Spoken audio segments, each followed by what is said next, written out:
Tak to je taková situace. A tímhle to bych rád otevřel tu naší prezentaci. Tak já bych to vzala trošku šířeji a řekla pár nějakých myšlenek k tomuto tématu. Se zlepšováním technologií v současném světě se zlepšují také technologie útočníků na ty naše data. Jsou mnohem sofistikovanější, jsou mnohem vynalézavější. A informační technologie jsou běžnou součástí našeho pracovního života, ale také našeho osobního života. Protože někdy ty technologie, myslím tím třeba hardware nebo třeba login nebo heslo, používáme jak v pracovním životě, tak v tom osobním, tak se nám ten pracovní a osobní život trošku prolínají. A může dojít k nějaké kompromitaci té firmy nebo biznesu obecně řečeno. Některá data už neexistují jinak než v digitální podobě, pro nás je to v současnosti běžné. A některé zákony nebo vyhlášky, nařízení upravují nutnost udržování nebo uchovávání některých dat, jako jsou třeba smlouvy, nějaké úřední záznamy, účetní údaje, projektové dokumentace. Jak taková data uchovávat? Tak, aby byla bezpečná a tak, aby bylo vyhověno těmto nařízením. Tady na tom grafu pro ukázku jsou životnosti některých médií, na kterých se dají data uchovávat. S daty, s digitálními daty se dá pracovat jednak staticky, jednak dynamicky. Ta statická práce, tím mám na mysli třeba ukládání dat. Vezmu to takhle jednoduše. Tou dynamickou prací mám na mysli sdílení těch dat, posílání těch dat někomu jinému a spolupráce na takových datech. Z hlediska bezpečnosti je právě ta dynamická práce s daty velkou výzvou. Konkrétně z hlediska aplikované kryptografie je to velmi těžkým úkolem. A právě ta kooperace, práce s daty v týmu je takovým požadavkem moderní společnosti, moderního biznesu. A proto je nutné, aby ta data nebo soubory bylo možné opakovaně předávat a také, aby existovala jedna aktuální verze dokumentu. Určitě to všichni znáte ze své praxe, že občas dostanete tolik úprav nějakého dokumentu a vznikne vám tolik verzí, že už nevíte, jak pojmenovat ten úplně nejfinálnější výstup, který z toho má být. S vývojem technologií se také mění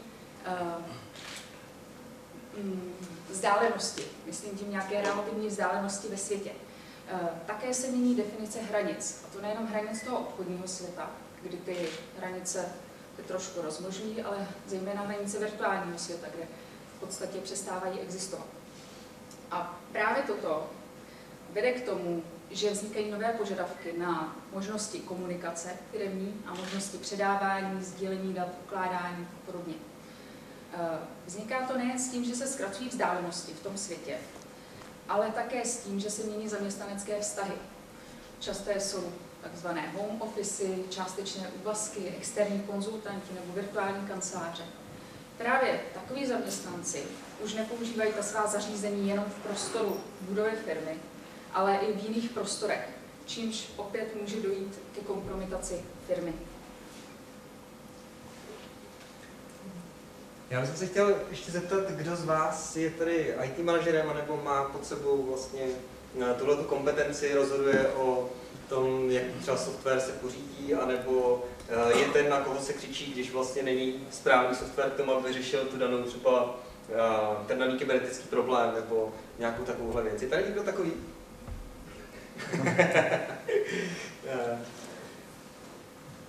Já jsem přesvědčený o tom, že v určitém okamžiku se ve firmě dostanete do stavu, kdy ty systémy, které na trhu jsou, nějakým způsobem, nebo ty, které používáte, nějakým způsobem přestanou stačit.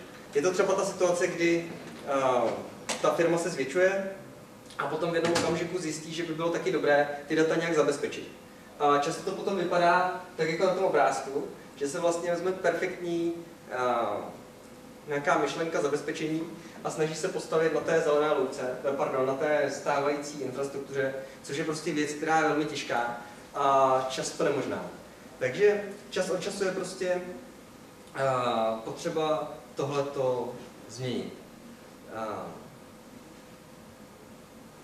Na to, aby byla vůbec motivace v té firmě dělat něco takového, což je velmi nákladná věc, je potřeba si vůbec říct, jestli ty data, která se tím způsobem budou chránit, jsou skutečně, jestli za to stojí, jestli jsou skutečně citlivá.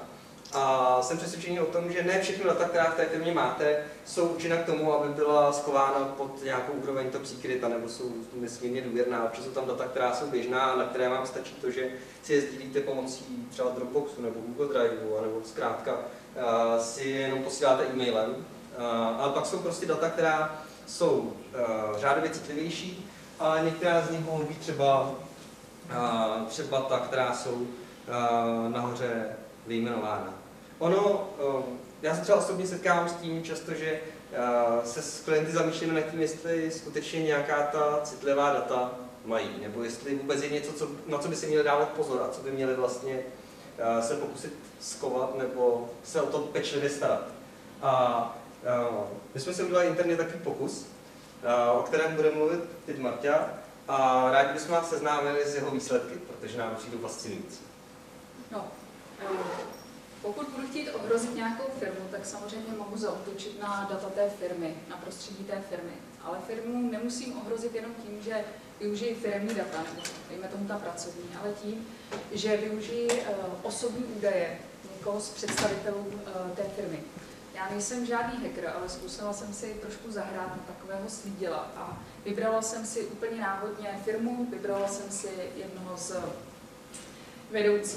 vedoucích představitelů té firmy a snažila jsem se během 2 hodin o tom člověku se dozvědět co nejvíce osobních a citlivých údajů.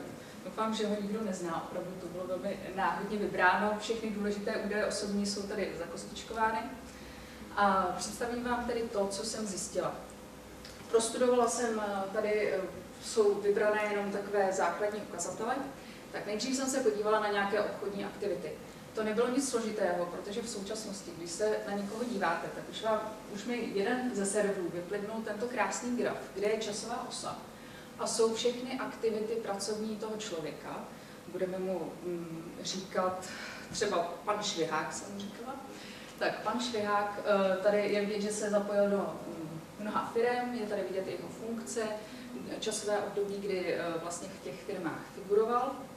A to mě nestálo téměř žádné úsilí toto zjistit, což je trošku děsivé, ale určitě velmi zajímavé. Tak jsem se podívala do živnostenského rejstříku, našel jsem si, kde pan Švihák bydlí, to jsem si zkontrolovala také v údajů z katastru, zjistila jsem, kolik podlaží má jeho dům, jestli tam má vodovod nebo kanalizaci. Pak jsem se podívala na tuhle úžasnou věc, Google Street View, když jsem si našla jeho dům, zjistila jsem, jaké má auto a trošku jsem si s tím pohrála a když jsem se šikovně podívala do toho okna, což je okno od kuchyně, což jsem zjistila tím, že jsem si šikovně natočila kameru, tak jsem zjistila, jakou barvou je vymalována jeho kuchyně. Trošku děsivé. Facebook, sociální sítě. Tak pan Švihák, musím říct, že to bylo pro mě trošku těžké. Já jsem zadala jeho jméno a nic mi v podstatě na první pohled jakoby na tom internetu nevělo. Opravdu jsem o tom musela trošku pátrat. Na Facebooku také moc informací nemá, ale má tam jednu jedinou fotku. Je to ta fotka, kde je vidět, že je to vášnivý cyklista. A protože ta fotka je hrozně fajn, tak 23 lidí tu fotku lajklo. Já jsem se o panu Švihákovi moc toho nedozvěděla z Facebooku, ale zase jsem se dozvěděla o jeho přátelích. Zjistila jsem, že máme s jeho přáteli nějaké společné přátele. Tím jsem zjistila, co pana Šviháka baví, čím se zabývá, co je pro něj zajímavé. A už mě to dostalo trošku dále. Zjistila jsem také, že je v klubu fanoušků španělštiny. Ověřila jsem si také, když jsem prostudovala záznam jeho studia na vysoké škole, že opravdu studoval španělštinu. Zjistila jsem, že jeho syn je velmi úspěšný šachista, v jistém oddíle nejmenovaném, a také jsem zjistila, jakou diplomovou práci napsal. Zajímalo by mě, co by pan Švihák řekl na to, jaké informace jsem o něm zjistila, jenom takovým zběžným pohledem na internet. Mají tato data nebo tyto údaje nějakou hodnotu vypovídací, tak v tuhle chvíli pro mě žádnou hodnotu nemají. Pro mě je to pouze demonstrace. Ale když bych už chtěla nějak zaútočit, nějak zkompromitovat toho člověka nebo tu firmu, tak už je to pro mě určité vodítko, jakým směrem se vydat a co se dá za chvilku vlastně na internetu úplně běžně dostupně nalézt o určitém úplně pro mě neznámém člověku. To se ptám, když se bavíme o té hodnotě těch informací, o hodnotě dat. Znáte reálnou hodnotu svých firemních dat? A myslíte si, že stojí některá vaše firemní data za takovou ochranu, že je raději zničíte, než abyste je dali konkurenci nebo nějaké třetí osobě? To je taková otázka na zamyšlení a předám slovo zase Martinovi. Děkuji. My bychom vám jenom chtěli nasadit trošku toho červíčka do těch myšlenek o tom, že když Marta dokázala během chvilky zjistit tolik informací, co by se dokázal zjistit někdo, kdo je třeba sofistikovaný hacker nebo nějak má k dispozici nástroje, které třeba jsou řádově sofistikovanější než Google nebo běžně dostupné online nástroje analyzující justici a podobné subjekty. Tak to byla věc, která přišla velmi zajímavá a ta navozuje otázku, pokud máme citlivá data ve firmě, měli bychom je umět chránit, ale chránit data je těžká věc.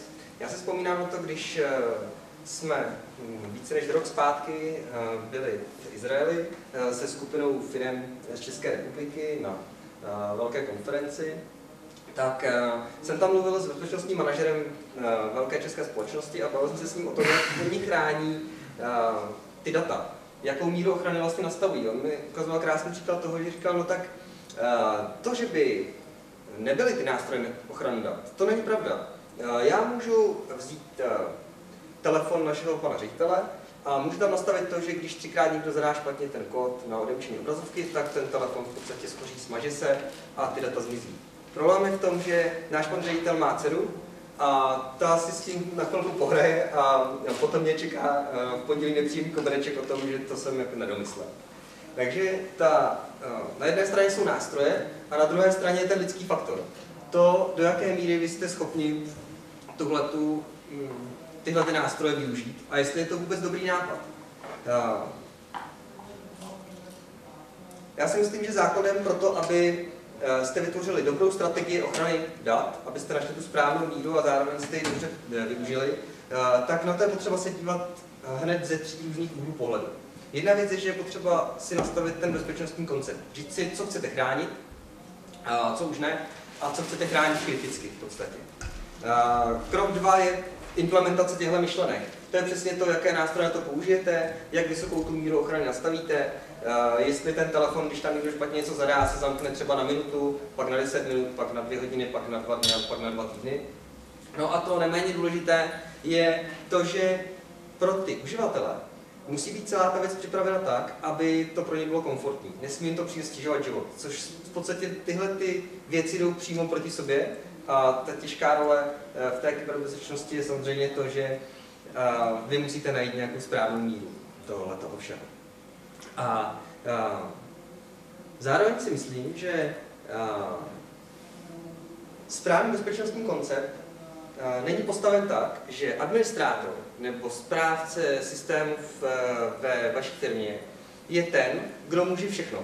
Tak funguje řada bezpečnostních konceptů, kdy vlastně ten administrátor vidí do všech dat, může nastavovat libovolná práva libovolnému člověku a v podstatě má v té firmě, co se týká dat, možná větší míru vlivu než majitelé nebo top management. Z mého pohledu ten správný přístup k tomu, jak chránit data, je ten, že administrátor nebo bezpečnostní manažer je tam proto, aby udržel ta data dostupná a ochráněná.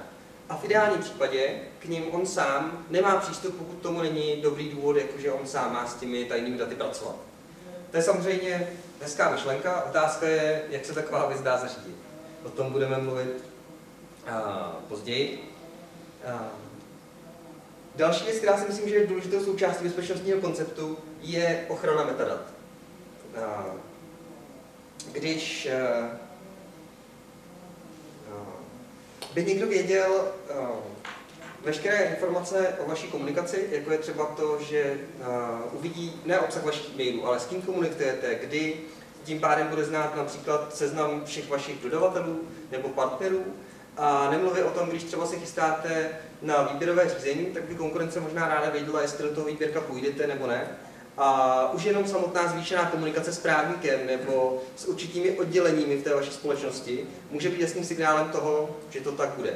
A jsou třeba výběrová řízení, kde rozdíl mezi tím, jestli tam jsou 3 firmy nebo 2, nebo 5 nebo 2, je výrazně cenná informace, už třeba jenom kvůli tomu, jakou cenu máte do toho výběrového řízení vlastně nastavit.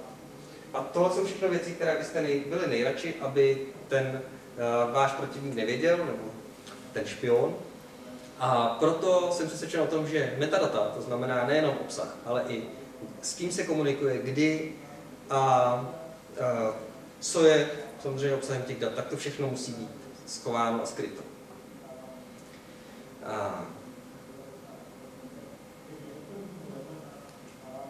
Když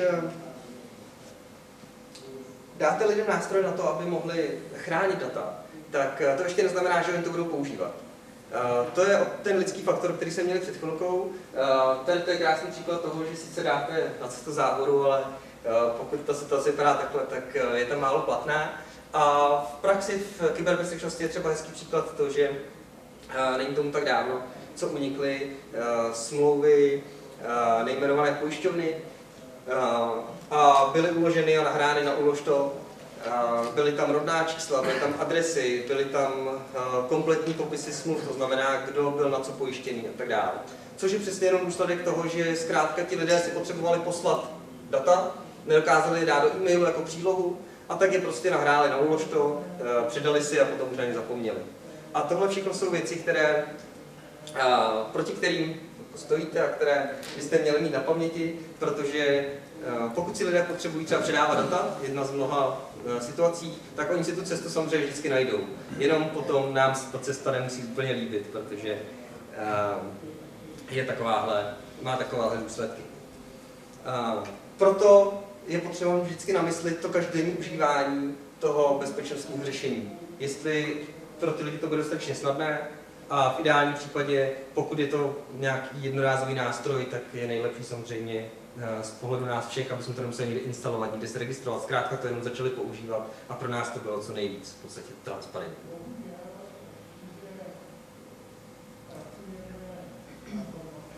Tak já se vezmu na chvilku slovo. A když hovoříme o nějakém zabezpečení, o bezpečnosti, tak je tam vždycky nějaké to heslo. A myslím si, že většina z vás zná takové ty systémy, kdy je nutné heslo změnit jednou za 3 měsíce, musí mít minimálně 8 znaků, velké malé písmenko, číslici a speciální znak. Ta pravděpodobnost, že si to ten uživatel bude pamatovat, aniž by si to zapsal, je, bych řekla, téměř nulová, kromě několika výjimek. A pak vznikají právě takové kuriózní situace, jako je na obrázku, kdy v té reportáži není jenom ta sympatická paní s otevřenou pusou, ale jsou tam i ty její loginy a hesla do různých aplikací. Což rozhodně není ojedinělý případ, který lze najít na internetu a stává se to běžně. A doteď jsem svého tatínka nepřesvědčila, aby prostě ty hesla sundal z toho monitoru, protože prostě to není bezpečný. Ale i přesto, že je trošku paranoidní a má zalepenou takovým tím papírkem tu kameru, což je trochu paradox, že si zalepuje tu kameru, aby ho nikdo neviděl, ale má tam všude ty hesla nalepené na tom monitoru, tak to je taky takový paradox ze života, ale to jsem nechtěla fotit. Řešením je samozřejmě vymyslet si nějaké jednoduché heslo. Právě na té zmiňované konferenci Cyber Security v Izraeli, na které jsme byli v letošním roce, tak opět zmiňovali čelní světoví odborníci to, že ta nejoblíbenější hesla, ten top žebříček zůstává víceméně stejný už několik let. 1, 2, 3, 4, 5, 6, password, květy. Tam jsem dala 8, 9, 10 na ukázku nějaká nová hesla, která jsou nově v tom žebříčku. Je to docela zajímavé, to mě nenapadlo. Takže to jsou ta hesla a je to takový ten úsměvný příklad, který nám připadá možná, že na tu odbornou konferenci nepatří, ale on je pořád aktuální a pořád je to aktuální téma a asi bude i do budoucnosti, proto sem určitě patří. Takže když nějaký nový systém do firmy, tak určitě je důležité podívat se i na ten management hesel, jak se s těmi hesly pracuje, protože pokud bude nutné měnit prostě ta hesla každé 3 měsíce a to heslo mít neuvěřitelně složité, tak si umím představit, jak ti uživatelé s tím nakládají potom. A zase ten úžasný software, který je skvěle vyvinutý, pak zkompromitují tu lidskou chybou, protože jsme lidé a samozřejmě chyby děláme. Takže to je management hesel a pro nějaké potřeby týmové spolupráce, když jsme zase u těch uživatelů, tak co je pro ně dobré, tak určitě je důležité škálovat práva uživatelů. Už tady byl řečen ten příklad s tím administrátorem, tak uživatel by měl určitě mít přístup pouze k datům, do kterých by měl vidět. Četla jsem nějakou studii, že je dokázáno, že prostě ve firmě občas jsou lidé, kteří vidí data, která by vůbec vidět neměli, a nemyslím tím jenom toho administrátora, ale prostě se to zapomene, omylem se to nazdílí, omylem se ta data předají. To je určitě problém. Hovořila jsem o té existenci jedné aktuální verze souboru. Můžeme si představit, že pošlete mailem, třeba příklad mailem k připomínkování nějaký dokument a vrátí se vám 10 verzí, tak to absolutně získat z toho jeden kloudný závěr asi nejde. Hovořila jsem o tom, jaká je ta spolupráce v tom současném dynamickém světě, kdy ty vzdálenosti se zmenšují, tak určitě ty uživatelé spolupracují, je to více než 2 uživatelé. A protože, ještě zopakuji, jsme lidé a děláme chyby, tak je určitě důležité i ty soubory verzovat, ty dokumenty, aby bylo možné se vrátit k nějaké předchozí verzi, pokud někdo udělá nějakou úmyslnou nebo neúmyslnou chybu.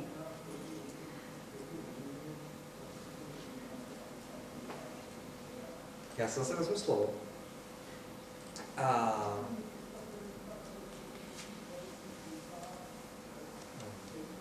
To, co ve firmě často chceme, a je to naprosto logický požadavek, je to, že bychom chtěli ty věci za minimální cenu v té nejvyšší možné kvalitě. A to samozřejmě platí i o bezpečnosti a i o systémech, které používáme. V tom kontextu, o kterém se bavíme, je to typický případ, kdy systémy, které chcete používat, tak by měly být co nejlépe dostupné, měl by k těm serverům, které máte, ideálně vést vždycky elektrika, internet, měly by být chlazené a tak dále, aby zkrátka technologicky dobře fungovalo a ideálně by to nemělo stát moc peněz. Cesta, jak tohleto zařídit, je jednoznačně cloud. Pronajměte si místo v nějakém datovém centru, kde je tohleto všechno zajištěné a kde je ostraha i fyzická, což je perfektně logická cesta. Jiný problém tam potom nastává s tím, jestli tomu cloudu věříte. Jestli věříte tomu, že ten poskytovatel je dostatečně důvěryhodný na to, že ty data nikomu nedá, nebo že je sám nepozoruje, anebo že dokonce nebude on někdy tím útočníkem v tom vašem systému. A to je trošku věc, která je znervózňující a bylo by fajn umět nějak tyhle ty věci skloubit.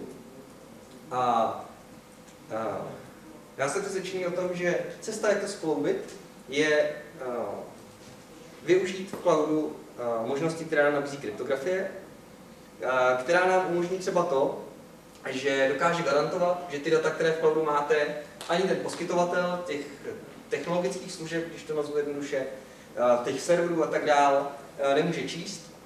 Nemá nad nimi kontrolu ve smyslu toho, že by je mohl třeba měnit a vy byste nepoznali, že je změnil. A pokud tohle dokážete zajistit pomocí kryptografie, tak pak máte všechno, co potřebujete. Máte levné služby za perfektní cenu se skvělou dostupností a navíc máte jistotu toho, že i když ten poskytovatel bude útočník v tom kybernetickém útoku, tak to vám nějak nevadí. A pokud ale tohleto připustíme to, že dáme vlastně těm lidem v té vaší společnosti možnost využívat kryptografii, tak potom často přichází na pořad dne ty otázky, které jsou tam v těch bodech. Přicházíme k tomu, že přímo ti lidé vlastní ty data. Často je to ta situace taková, že oni sami mohou mít nějaký anonymní prostor, do kterého ví skutečně jenom oni sami. A je otázkou, jestli to tak vaše firma chce. A další věcí je to, že se naštěstí vyřeší ta situace toho, že to vlastnictví dat, které dáváte do toho cloudu, protože jsou zašifrovány, nikdo nevidí, tak ho logicky nestrácíte. Tak jako když použijete jiný typ cloudu, kde vlastně ty data na tom serveru jsou rozšifrovány, tak nemáte nikdy jistotu toho, že ty data nikdo nečte. Jak se říká ta známá poučka, pokud vlastně je technologicky možné, aby s těmi daty na tom serveru nebo u toho poskytovatele někdo manipuloval, tak byste měli být natolik paranoidní, že předpokládáte, že to ten člověk nebo ten subjekt dělá. Samozřejmě závěrem jenom řeknu, když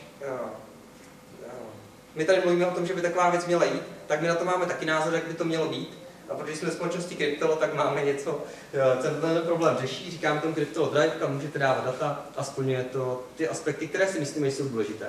Když vás to bude zajímat, rádi se o tom promluvíme. A já vám moc děkuji za pozornost a ještě jednou za to, že jste vydrželi přijít i na ten poslední panel, který právě probíhá.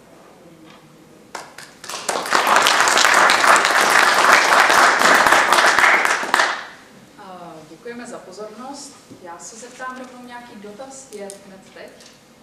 Vypadá to, že není, takže já jsem ráda a přejdeme k dalšímu příspěvku. Tak, pan Jiří Malý přišel, jak jsem již zmínila, z Národního bezpečnostního úřadu. Tam je ředitelem legislativního odboru. Je členem týmu, který autorsky zpracoval zákon o kybernetické bezpečnosti v České republice. Předtím, než vlastně působil v Národním bezpečnostním úřadě, tak měl dlouhou praxi jako právník specialista v bezpečnostní informační službě. Tak já vám rovnou předávám slovo. Tak já vám děkuji. Hezké poledne, pozdní, spíše už večer. Já vám také poděkuji za to, že jste tady vydrželi i na tu moji část a doufám, že vydržíte i po té mojí části. Zhruba na 20 slajdech bych se vám pokusil přiblížit v podstatě kybernetickou bezpečnost z hlediska pohledu státu a přiblížit ten pojem, byť v některých věcech se možná trochu budu už opakovat s tím, co jste tady slyšeli. Myslím si, že takových věcí není nikdy nazbyt a je potřeba prostě zvláště v tomto novém, relativně novém oboru prostě si ty věci opakovat a připomínat. Co se týče toho pojmu kybernetické bezpečnosti. Kybernetická bezpečnost v podstatě tady jsou dva úhly pohledu. První úhel pohledu je ten, že to je nějaký cílový stav. Druhý úhel pohledu je v podstatě už ten pohled definiční, že to je nějaký souhrn nějakých právních, technických, organizačních opatření, která povedou zase k nějakému cíli. Tím cílem je tady nějaký zabezpečení kybernetický prostor. Už z této definice vidíme vazbu v podstatě na prostředí, které je nám poměrně neznámé, takové virtuální, to je ten kybernetický prostor. Je to prostředí, které v podstatě pro nás právníky je velmi těžko uchopitelné. Je to prostředí, které nezná hranic, v podstatě ty standardní věci, jako je princip teritoriality, princip jurisdikce, se tady velmi těžko aplikují a i z hlediska toho mezinárodního práva je to prostě pole zatím těžko zoratelné a orané. Nicméně je to běžnou součástí našeho života a my s tím musíme pracovat i v podstatě na té jiné než mezinárodně právní úrovni.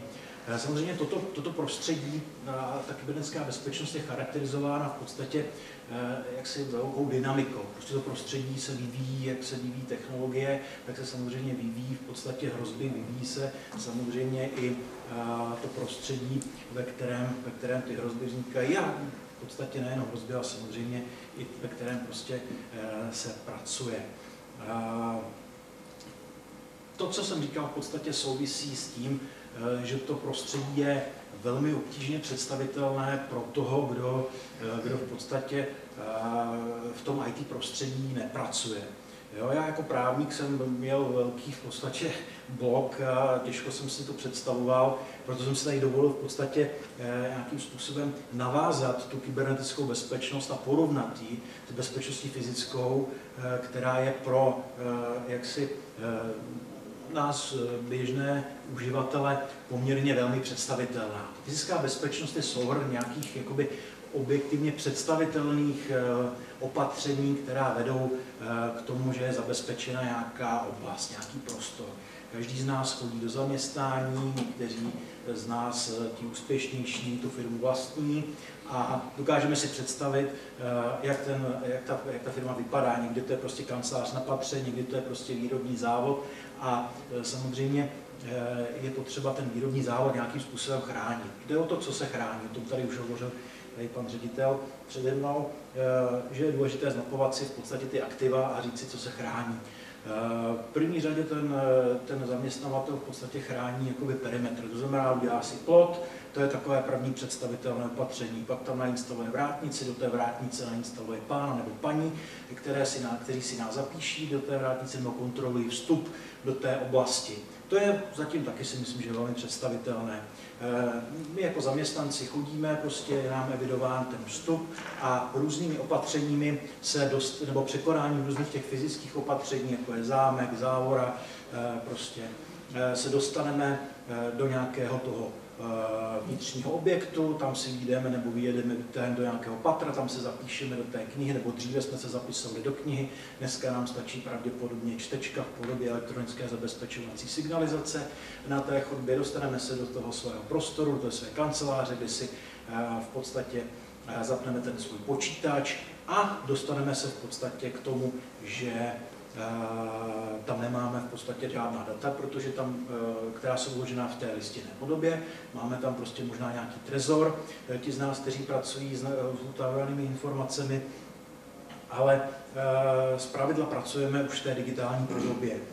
Tím, jak se v podstatě jak si do té fyzické bezpečnosti promítají ty jednotlivé elektronické prostředky, ty zařízení, ty technologie, které nám zjednodušují ten pohled na tu věc, to znamená, že nám mizí ten pán na té vrátnici, nebo v podstatě jich tam minimum, mizí nám prostě ta povinnost zapisovat se někde do knihy, dávat si prostě píchačky a tak dále, tak samozřejmě je tady ten přesah na ty zařízení nám jakoby jsou zranitelná a přesto v podstatě nám pomáhají a ta technologie pomáhá tomu zaměstnavateli nějakým způsobem chránit to svoje know-how, chránit své výrobní prostředky a chránit v podstatě ty svá data proto, aby je někdo nějakým způsobem zneužil. I přesto, že v podstatě jsou ty elektronické zařízení v kombinaci s tou fyzickou bezpečností tím faktorem, který to zlevňuje, tak možná právě i proto je tady ten tlak ekonomický na to, aby v podstatě se ten lidský faktor vytrácel nebo minimalizoval a je tady v podstatě tendence ty zařízení ovládat dálkově. A tady už je zcela jasný prostě přesah na tu kybernetickou bezpečnost, na to digitální prostředí, které v podstatě v rámci té vzdálené aplikace toho řízení těch v podstatě dat a těch různých postupů může vést k tomu, že ty zařízení jsou ve finále daleko zranitelnější, než když v podstatě tam byl ten lidský faktor. Nicméně ten pokrok v podstatě tady je a ta provázanost do toho prostředí, tady si myslím, že je poměrně představitelně zobrazená. Samozřejmě je potřeba zmínit si tady ten lidský faktor. Ten lidský faktor je hybatel toho pokroku, je v podstatě strůjcem těch moderních zařízení, toho, že můžeme využívat prostě ty nástroje, které máme, můžeme využívat to virtuální prostředí, můžeme prostě nakupovat technologie proto, abychom byli výkonnější a úspěšnější v té firmě, ale samozřejmě pro toho zaměstnavatele to také znamená jedno z největších rizik. Proč? Protože, jak jsem už řekl, zaměstnavatel v podstatě investuje velké prostředky, musí to být zaměstnavatel, můžete to být vy jako podnikatelé sami o sobě. Investujete velké prostředky do toho, abyste zabezpečili ten prostor, kde jsou ty data, abyste zabezpečili ten přístup k těm prostředkům.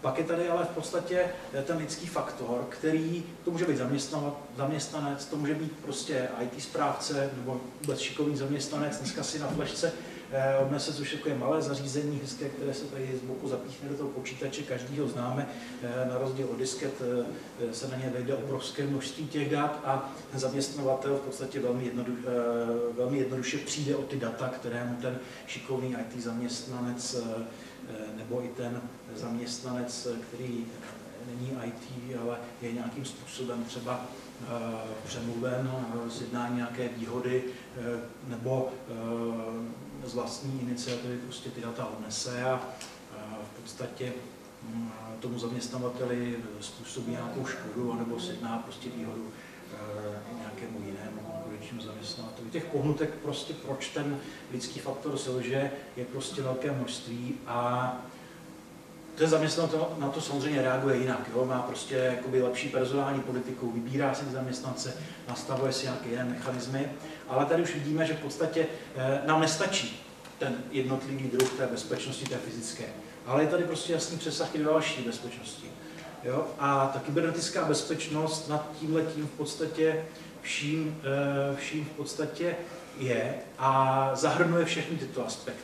Zavádí systém řízení bezpečnosti informací, systém analýzy rizik, systém kontinuálního prostě přezkumu opatření, které se přijímají na ochranu těch dat, na ochranu v podstatě těch informací, aby byla zajištěna i důvěrnost, integrita a dostupnost. Stanovení v podstatě profesních rolí v rámci té organizace.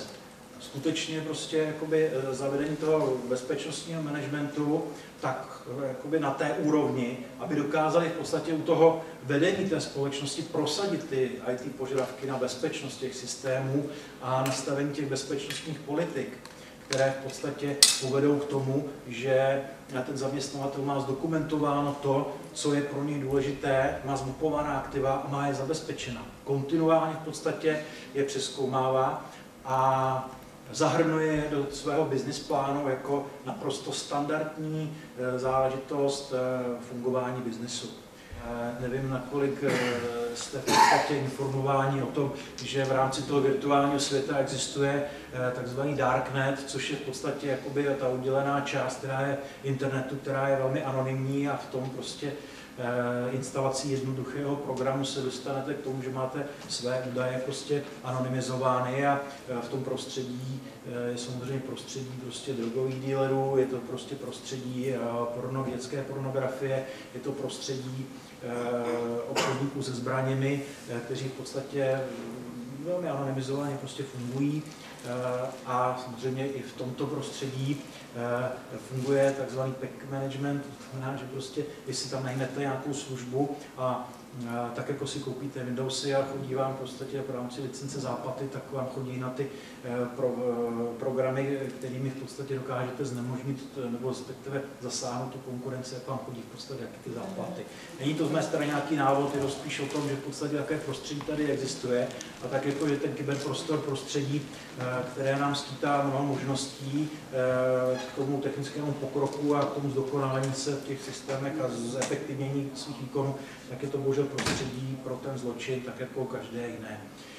Je potřeba to v podstatě vnímat a uvědomit si to, že ty útoky potom mohou být o to tvrdší a je potřeba být na ně v podstatě připraven. Co se týče budování té kapacity kybernetické bezpečnosti z té národní perspektivy, tak tady jsou v podstatě zase takové 3 základní pilíře. A to je prostě zajistit bezpečnost těch organizací, zajistit ten systém systematické odolnosti, robustnosti těch systémů a systém národní bezpečnosti a obrany.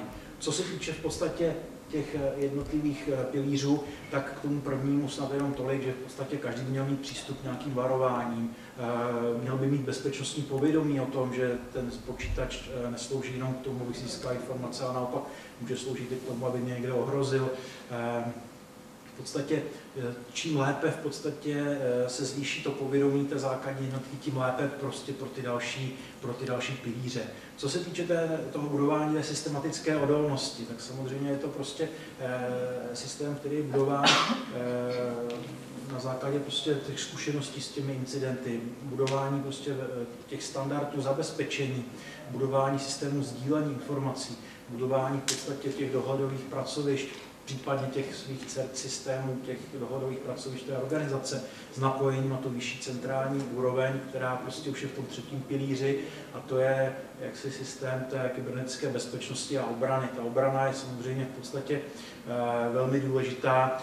Dneska je potřeba vnímat ten kybernetický prostor jako prostor, kde je v podstatě podle doktríny NATO je to definováno jako pátý prostor boje po vodě, vzduchu, vesmíru a souši. Je to pátý prostor a třeba vojenská doktrína Spojených států amerických tam má v podstatě jasně napsáno nebo jasně deklarováno to, že útok v podstatě v tom kyberprostoru není možné reagovat jakýmkoliv způsobem. To znamená i použitím konvenční zbraní. I článek 5 NATO, to znamená článek o tom, že v podstatě členské státy jsou povinny si pomoct, reaguje na to, že i ty hrozby mohou přijít z kyberprostoru. Typicky válka Ruska s Gruzií, předtím byl v podstatě týdenní informační útok proti infrastruktuře Gruzie, dalším prostě obrovským nasazením těchto útočných technologií v kyberprostoru je prostě válka, která probíhá na Ukrajině. Byť je dneska trochu v pozadí s tím, co se děje v Sýrii, nicméně prostě ten problém je velký. Myslím si, že holandští vyšetřovatelé by mohli vyprávět, když přijeli na Ukrajinu a přišla jim uvítací SMS zpráva o tom, že prostě vítá operátor na místě a že jim přeje hezký pobyt, a ta informace samozřejmě byla cílená, byla v podstatě adresovaná právě těmto osobám a samozřejmě jejím původce byl na východ od Ukrajiny a zaměstnala tolik kryptology, že v podstatě ty telefony museli zničit a vybavit jinými, protože prostě nešlo prolomit ten kód, který tam byl.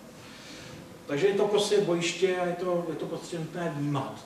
To je ve věci té obrany, že prostě to je velmi složité, nestačí jakoby jenom zabezpečení těch prvních dvou úrovní. A je nutné v podstatě nastavit ten systém jiný. Je systém dohledových pracovišť, které budou sdílet informace jak na národní, tak mezinárodní úrovni. Systém v podstatě analýzy, forenzní analýzy prostě těch incidentů a z toho v podstatě si vzít zkušenosti a vydat z toho best practice, které prostě se zpřístupní i na ty nižší úrovně, nejenom, že z ní bude těžit v podstatě ta terciární, ta úroveň té bezpečnosti státu. To je v podstatě jakoby k té teorii a teď se dostáváme k tomu právnímu rámci, jak jsme to vyřešili my tady v České republice. Pár slajdech opravdu velmi rychle projedu. V podstatě ten zákon o kybernetické bezpečnosti je tím hlavním právním převodce. Musím se pochlubit, že v podstatě ten zákon dostal cenu, nebo respektive byl na 3. místě, co se týče jeho praktické využitelnosti a potřebnosti, tak jak ho vnímají podnikatelé, což nás jakoby potěšilo. My jsme se snažili být maximálně otevření při tvorbě toho zákona a velké úsilí jsme kladli na to, abychom v podstatě ten systém nastavili proporcionálně, abychom v podstatě tu část kyberprostoru, která jakoby zatím bezvadně funguje, abychom v podstatě vtáhli do toho systému ne násilnou formou, ale formou spolupráce. Takže se nám podařilo vytvořit systém aktivní spolupráce mezi tím privátním sektorem a mezi státním sektorem. Jsou vytvořeny 2 dohledová pracoviště. První pracoviště je vládní CERT, druhé pracoviště národní CERT, které je provozováno soukromoprávním subjektem. Provádí se předpisy k tomuto zákonu, jsou 2, je to vyhláška 316 a 317. Jedna je o bezpečnostních opatřeních, což je jeden z těch pilířů, o kterém budu mluvit, a o kybernetických bezpečnostních incidentech, a druhá je o významných informačních systémech, což je jedna množina povinných osob, která pod tu regulaci zákona je. Samozřejmě ne okrajově, ale velkou úlohou v tom hraje prostě zákon krizový a nařízení vlády, které provádí, a to v souvislosti s definováním kritické informační infrastruktury, zákon o informačních systémech veřejné správy. Pak je tady ta podzákonná úroveň těch předpisů, to je nějaká memoranda o spolupráci, které uzavírá Národní bezpečnostní úřad v souvislosti s právě s zabezpečením toho kyberprostoru, je v souvislosti se zahraniční spoluprací. A je tady strategie kybernetické bezpečnosti, která byla přijata usnesením vlády v letošním roce. Ten zákon je postaven na několika zásadách a na 3 hlavních pilířích. Ona ta trojka se poměrně často opakuje, je to víc než 2, méně než 4, takže je to v podstatě číslo, které je myslím si, že je nekonfliktní, takže ty zásady se shrnout tak, že je to zásada minimalizace zásahu do práv soukromoprávních subjektů. Co to znamená? Že jsme v podstatě zasahovali do jejich práv jenom v té nezbytné míře, ale zase v míře, která je v podstatě důležitá k tomu, aby se dosáhlo toho cíle, to znamená toho bezpečnějšího kyberprostoru. Ty povinnosti jsme dali jenom té skupině, subjektů, která je důležitá pro fungování státu. No, to, že v podstatě je tam staženo tou regulací zhruba 3,5 tisíce subjektů, ještě neznamená, že všichni mají povinnost ty systémy zabezpečeny v souladu s regulací, která je daná zákonem, respektive provádějící právní předpisy. Tak to prostě není. Na druhou stranu je tady princip individuální odpovědnosti za bezpečnost vlastní sítě, což znamená to, že ačkoliv budou mít implementovány ty opatření, tak v podstatě to neznamená, že dám ruce nahoru a řeknu si tak, teď mám ten zákon implementovaný, teď se mi podařilo prostě certifikovat ten systém a teď už se nic neděje, prostě teď už za to odpovídá stát. Ne, tak to není. Jak jsem řekl, ten proces je kontinuální, nejde o to, jak vysokou postavíme zeď, ale jaká je úroveň v podstatě těch rizik, která za tou nebo před tou zdí stojí a jakým způsobem je řídí. A já samozřejmě nemůžu tu odpovědnost přenést, prostě pořád to jsou systémy, které provozuji já.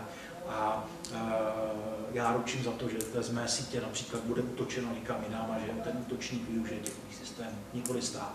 To je potřeba si prostě vnímat a potřeba si prostě uvědomit.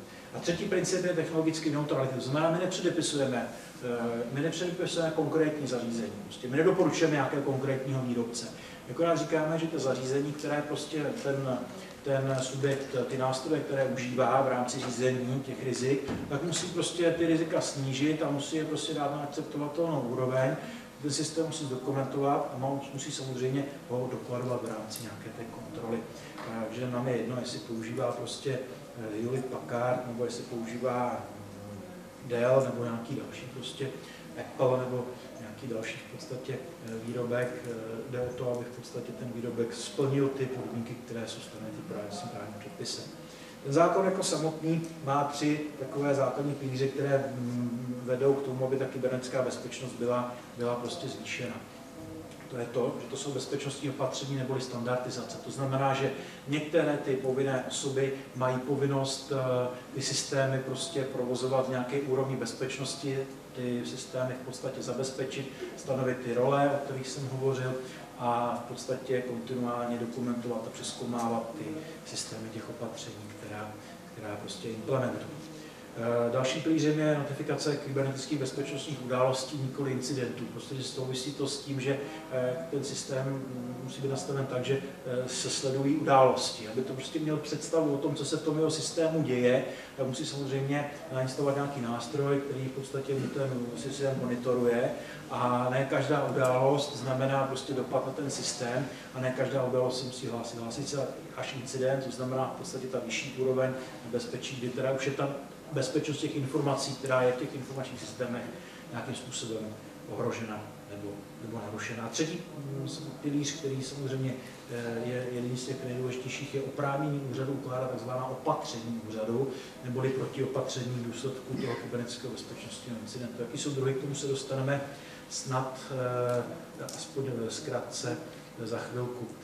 Jak jsem říkal, předtím tento zákona je úprava práv a povinností soukromoprávních subjektů i orgánů státu v oblasti kybernetické bezpečnosti. Je tady výjimka, že se nevztahuje na systémy, které nakládají s utajovanými informacemi. Je to z jednoho prostě důvodu, ty systémy jsou zabezpečeny, certifikovány, takže tam v podstatě problém není. Jediný problém je tady naopak s tím, že v podstatě není ten systém notifikace těch událostí v těch systémech, ale ty systémy jsou tak autonomní, že v podstatě zatím ta potřeba v podstatě není. Určitá výjimka samozřejmě zohlednění činnosti zpravodajských služeb a je tam výjimka pro systém policie, který nakládá s informacemi trestního řízení.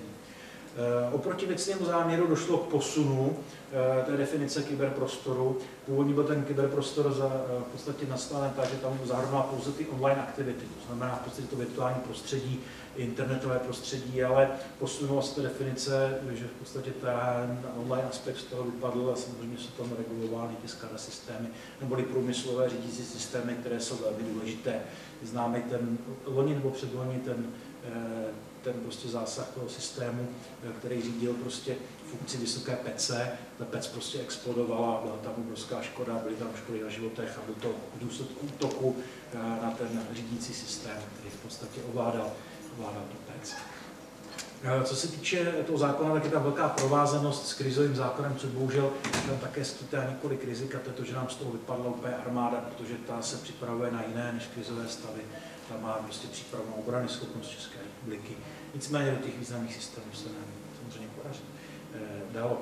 Teď jsou tady 3 definice, které v podstatě jsou velmi důležité. Ten zákon nemá moc definic. Jo? My jsme se vyrovnali s tím, že v tom kyberprostoru je opravdu množství termínů a ne všechny v podstatě zaslouží být zákonem. Jo? Tady vydám slovník kybernetické bezpečnosti, který jsme vydali společně s AVCEou, a tady jsou v podstatě 3 základní termíny z těch asi 6, které definuje paragraf 2. Kybernetickým prostorem je tedy digitální prostředí umožňující vznik, výměnu a zpracování informací, které je tvořeno službami a sítěmi elektronických komunikací a informačními systémy.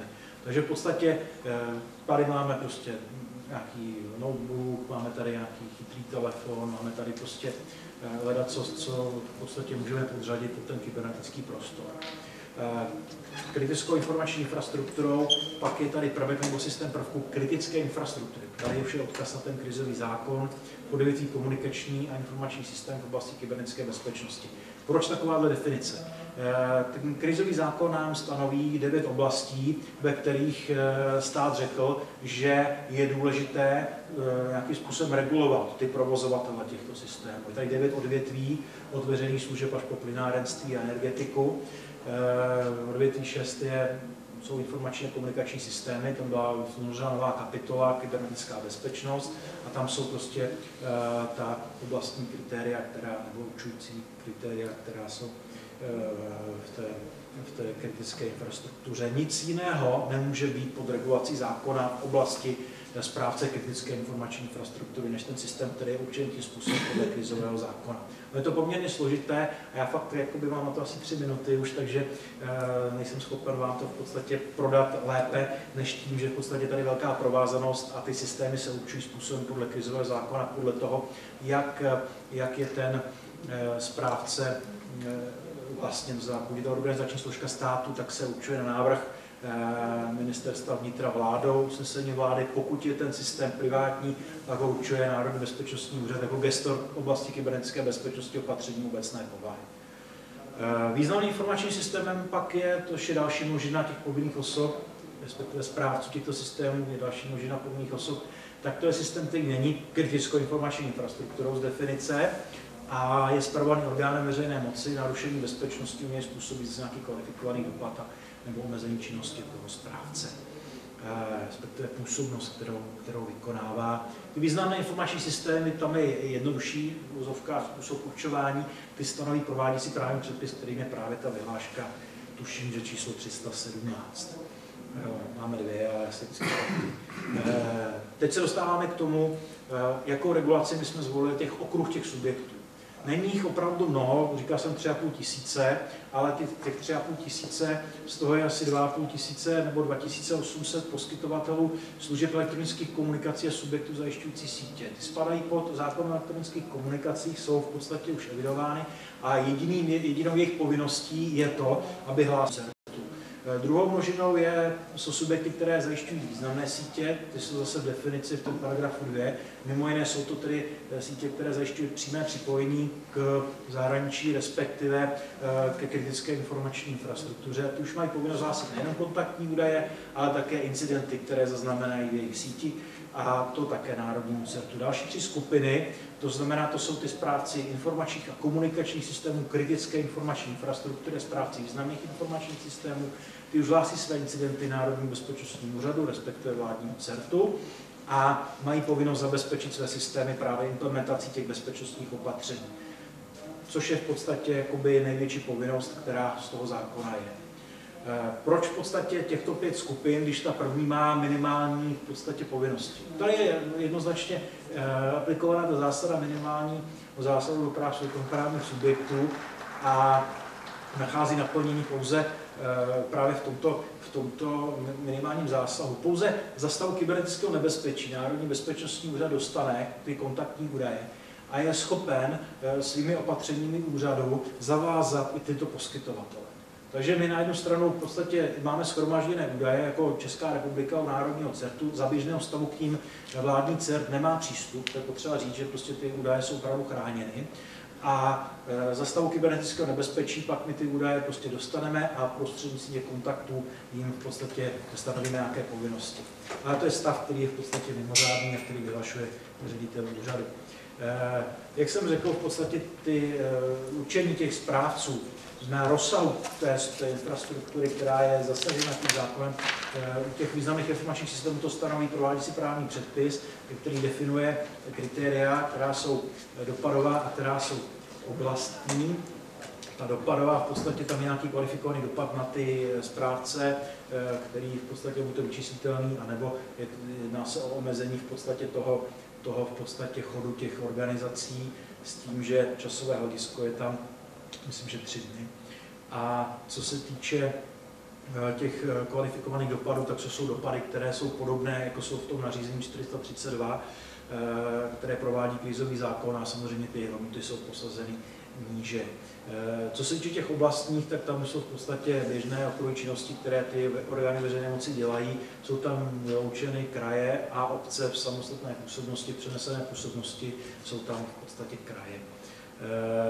Co se týče určování té kritické informační infrastruktury, tak ten postup jsem tady v podstatě již uvedl s tím, že v současné době je určeno zhruba 25 státních prvků kritické informační infrastruktury a zhruba 15 těch privátních s tím, že je připravena další várka. Tam je ten proces dlouhavý, protože je to prostřednictvím opatření obecné povahy, kde se nejdřív musí vyvěsit podle správního řádu úmysl vydat takové opatření, proti němu se do 30 dnů podávají námitky nebo připomínky, pak se vyvěsí samotné opatření obecné povahy, které tam je 15 dní a pak teprve v podstatě nabývá účinnosti. Takže tady máme 45 dní od prvního papíru, což je samozřejmě ale dobře, protože je to postup, který je transparentní a podle správního řádu přezkoumatelný. Ty bezpečnostní opatření, o kterých jsem hovořil, ta standardizace, to je tedy jaksi z definice systém opatření, která mají zvýšit tu bezpečnost a spolehlivost služeb a sítí v tom kybernetickém prostoru, jsou organizační, jsou technické, v podrobnostech opravdu. Je to na další aspoň 3hodinovou přednášku, kdybych vám představil tu vyhlášku o těch bezpečnostních opatřeních a kybernetických bezpečnostních incidentech. Ty opatření úřadu, už jsem tady o nich mluvil, v podstatě akorát jsem nehovořil o tom, že jsou trojího druhu. První je varování. To v podstatě je opatření, které je právně nevinutitelné, ale v podstatě to je informativní povahy, kdy my prostřednictvím kontaktních údajů nebo i na portálu naše sdělujeme prostě, že jsou tady nějaké zranitelnosti, že jsou takové nové hrozby, o nich se dozvíme, například vlastní činnosti CERTu nebo prostě od činnosti těch orgánů, které oblast působnosti mají ze zahraničí a v podstatě jsou vydávány. Formalizované už jsou ty ostatní dvě, nebo ty zbylé dvě formy reaktivního a ochranného opatření. To reaktivní opatření si vydává právě formou rozhodnutí podle správního řádu nebo formou opatření obecné povahy podle toho, pokud víme okruh těch adresátů, vůči kterému bude směřovat a v podstatě je to okamžitým úkonem s předběžnou vykonatelností k tomu, aby ten dotčený subjekt něco provedl nebo vykonal, nebo se naopak něčeho zdržel, protože si nemusí být vědom. Samozřejmě předpokládáme i neformální úroveň operativní, prostě proto v rámci kontaktních údajů nám musí ten povinný subjekt nahlásit osobu, která je oprávněna jednat ve věcech kybernetické bezpečnosti a tím zmocněna. Takže tam samozřejmě máme kontaktní údaje, jde mu prostě samozřejmě zpráva, přijde vám prostě dodatečně datovou schránkou rozhodnutí, ve které v podstatě budete povinni toto dělat, prostě je to možné, oni mají povinnost to samozřejmě aplikovat a dát nám zpětnou vazbu o tom. Ochranné opatření je v podstatě poslední formou opatření, která vydává úřad a to je opatření, které lze charakterizovat tak, že na základě analýzy k tomu, že je potřeba zvýšit úroveň těch bezpečnostních opatření, která jsou stanoveny prováděcím právním předpisem, a samozřejmě ten prováděcí právní předpis v legislativním procesu, to je záležitost jakoby poměrně dlouhá, takže do té doby v podstatě úřad vydá ochranné opatření, kterým přinutí zvýšit tu úroveň bezpečnosti. No a poslední slide mám v podstatě tak, že ten systém toho zajištění kybernetické bezpečnosti v České republice, už jsem o tom hovořil, je tady provázáno soukromoprávní sféry a té prostě státní, to znamená ty dohledové pracoviště si rozdělili ten virtuální kyberprostor tak, že tu určitou část má ve správě Národní CERT, což je v podstatě subjekt, který je soukromoprávní, je vybrán na základě veřejnoprávní smlouvy. Teďka v podstatě se blížíme k tomu, že bychom tu veřejnoprávní smlouvu měli uzavřít. Snad můžu říct tolik, že v podstatě tím subjektem bude sdružení CZNIC, zájmové sdružení právnických osob, které provozuje v podstatě CIR.cz, což je jakoby ten tým rychlé reakce a máme s ním zatím uzavřenou memorandum, přihlásili se nám do té veřejné soutěže, která proběhla. To memorandum bychom rádi uzavřeli do konce roku, respektive tu veřejnoprávní smlouvu, ne memorandum. A to vládní pracoviště, ten vládní CERT, samozřejmě to je pracoviště Národního bezpečnostního úřadu, které je v Brně, kde je zřízeno Národní centrum kybernetické bezpečnosti jako organizační součást Národního bezpečnostního úřadu, a kde probíhají všechny ty procesy, o kterých jsem mluvil na začátku. To znamená ty forenzní analýzy, shromažďování těch kontaktních údajů, shromažďování v podstatě těch incidentů, spolupráce se zahraničím a spousta prostě dalších věcí, které to centrum má na základě té strategie kybernetické bezpečnosti a akčního plánu, který k ní byl vydán. A úplně poslední slide je takový hezký. Já vám děkuji za pozornost. Pokud máte nějaké dotazy, jsem k dispozici. Děkuji. Tak děkujeme. Myslím, že bychom zvládli jeden rychlý dotaz. Má někdo dotaz? Nemá, já mám dotaz, ale nechám se ho až po posledním řečníkovi, abych mu předala slovo. Tak prosím, pan Petr Kulí přijel vlastně zástupce Policejního prezidia České republiky, je zde zodpovědný za bezpečnost a právě řeší implementaci zákona o kybernetické bezpečnosti v systémech Policie České republiky.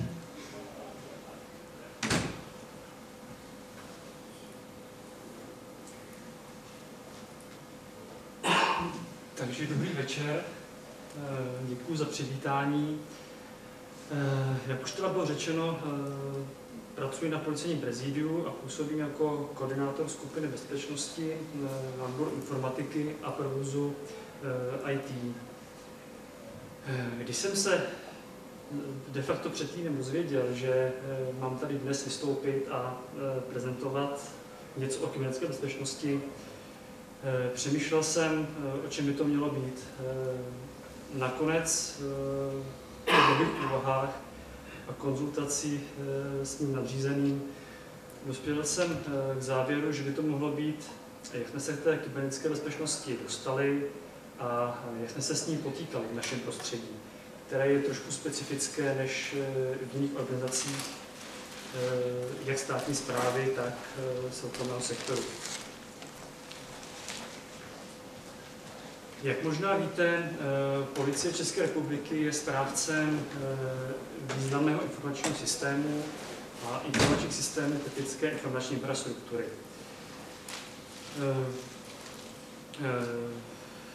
V příloze vyhlášky o významných informačních systémech jsme měli uvedeny nebo stále ještě máme uvedeny 3 informační systémy. Nicméně usnesením vlády v letošním roce, kterým se aktualizoval seznam prvků kritické infrastruktury, se 2 z nich spolu s dalšími staly informační systémy kritické informační infrastruktury, respektive prvky kritické infrastruktury. Jak to ale všechno u nás začalo? De facto začalo to už v roce 2011, respektive v říjnu 2011, kdy vznikla Rada pro kybernetickou bezpečnost.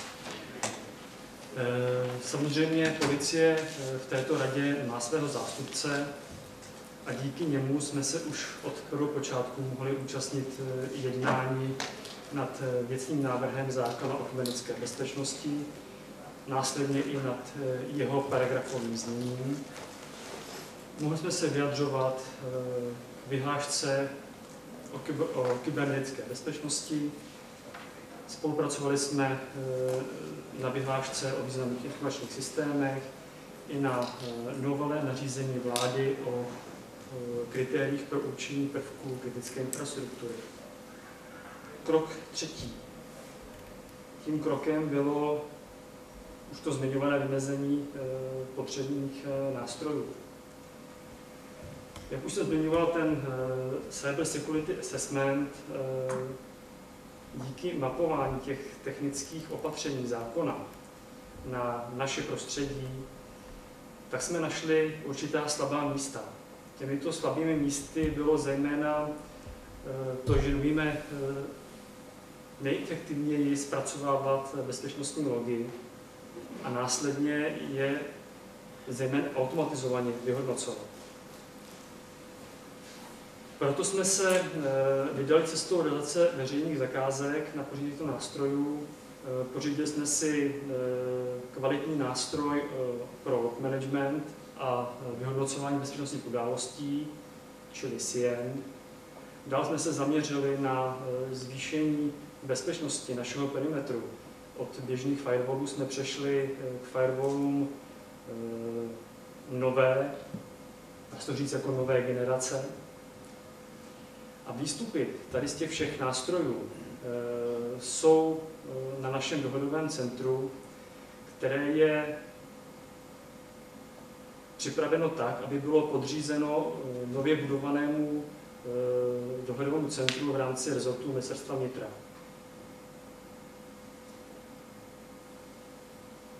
Teď se můžeme dotknout personálních zdrojů, lidských zdrojů. Zajisté všichni znáte tohleto už asi mnohokrát promílané úsloví, že systém je bezpečný tak, jak bezpečný je jeho nejslabší článek, když tím nejslabším článkem jsou sami lidé. K tomu jsme se postavili tak, když už jsme si zavedli ten systém řízení informační bezpečnosti, musíme i podle zákona o kybernetické bezpečnosti mít nějaké zvyšování bezpečnostního povědomí v rámci naší organizace, tak vzděláváme nejen naše programátory, vývojáře, administrátory a taky nás, bezpečnostní pracovníky, ale především se zaměřujeme na ty běžné uživatele našich informačních systémů. To z toho důvodu, ne aby věděli, jak má vypadat správné heslo, že ho nemají mít nalepeno na okraji monitoru nebo na plosku papírku pod klávesnicí, ale především, aby měli ucelené povědomí o tom, co děláme my, jak to vypadá jinde, co ta kyberbezpečnost vůbec je a vůbec jaká ta rizika v tom kyberprostoru na ně mohou číhat.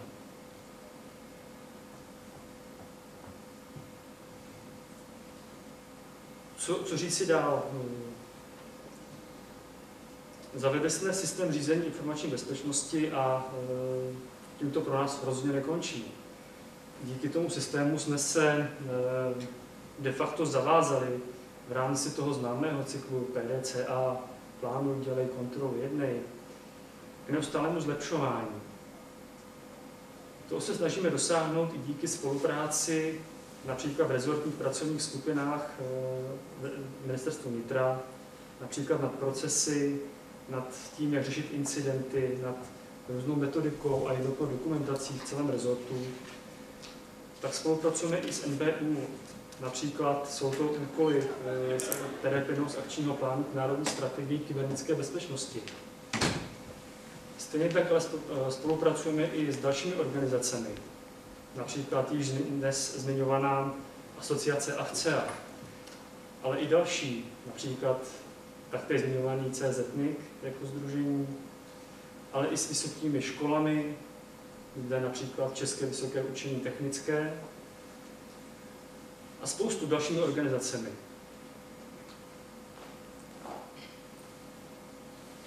Tak tohleto de facto bylo to, co jsem vám tady chtěl říct, je ten náš pohled, jak jsme se k tomu postavili, co jsme pro to udělali a co hlavně budeme dělat dál. Věřím, že jsme si zvolili správnou cestu, byť to ukáže až čas, zdali se nás dotkne nějaký rozsáhlejší kybernetický incident nebo ne.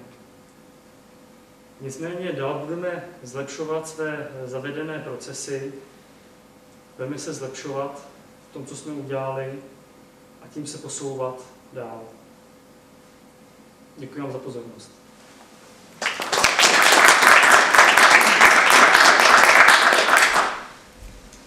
Já si rovnou vezmu slovo, ještě takhle na závěr, než se zeptám vás na vaše dotazy. Mně z toho příspěvku, jak Martina Baroše, tak Petra Chudého i Jiřího Malého, rezonuje v hlavě pořád to slovo, ten lidský faktor. A možná je to trošku taková jakoby sociokulturní otázka, ale dost jsem přemýšlela nad tím, že pokud se jedná o ty lidské chyby, a teď myslím třeba ty úmyslné chyby, kdy třeba ten člověk, jak už tady bylo řečeno, přijde do toho počítače, dá tam tu flešku a odnese si ty data, jestli ta naše česká společnost, ta česká mentalita, kultura, jestli třeba v mezinárodním srovnání jsme méně zodpovědní, méně loajální pracovníci, zaměstnanci, nebo naopak více, nebo jak jsme na tom třeba ve srovnání s tím zbylým světem, což mě napadlo, když jsme tady zase slyšeli ty příklady z toho zahraničí. Tak to je věc, o které já jsem přemýšlela. Má na to někdo z vás nějaký názor, tady ze spolu sedících? Jak je to ze zodpovědností, lojalitou zaměstnanců, pracovníků? No, já si myslím, že takhle poctivě těžko hodnotit tu zodpovědnost nebo lojalitu. Na druhou stranu si myslím, že to, jestli my jsme jako Česká republika něčím specifičtí, tak je to, jak mazaní dokážeme být, když nějaká ty data chceme odnést. Si myslím, že tam jsme někde hodně nahoře mezi těmi ostatními státy, protože to je asi něco, co umíme dobře vymyslet nějaký způsob, nějaká ta zadní vrátka. Nějaký další názor? No, já tady spíš bych poukázal na tu českou mentalitu, a to je to, že v podstatě lecos v podstatě máme tendenci provádět povrchně. Účastnit se školení, dobře, důležité je si zapsat tu účast, v podstatě já nevnímat moc toho přednášejícího a jakoby ty prostě informace si nepřenést. Prostě, jo. Takže zaměstnavatel, kolikrát říkám, investuje velké prostředky do toho, aby ten zaměstnavatel teda investuje ty prostředky do toho zaměstnance, aby byl proškolen, ale potom nedokáže v podstatě použít, protože třeba jenom nechce. Jo, a to říkám, to je ten český přístup. Jo. V tom zahraničí spíš jde o to, že to samozřejmě berou jakoby standardní přístup k tomu výkonu toho povolání. Nicméně zase můžeme říct, že jsme tady nezaznamenali tak velký únik dat typu Snowden. Že? Ty aféry prostě jsou potom možná o to prostě dramatičtější. Že zase na druhou stranu ten přístup náš je možná trochu zodpovědnější. Děkuju. Někdo z pléna má nějaký dotaz nebo komentář?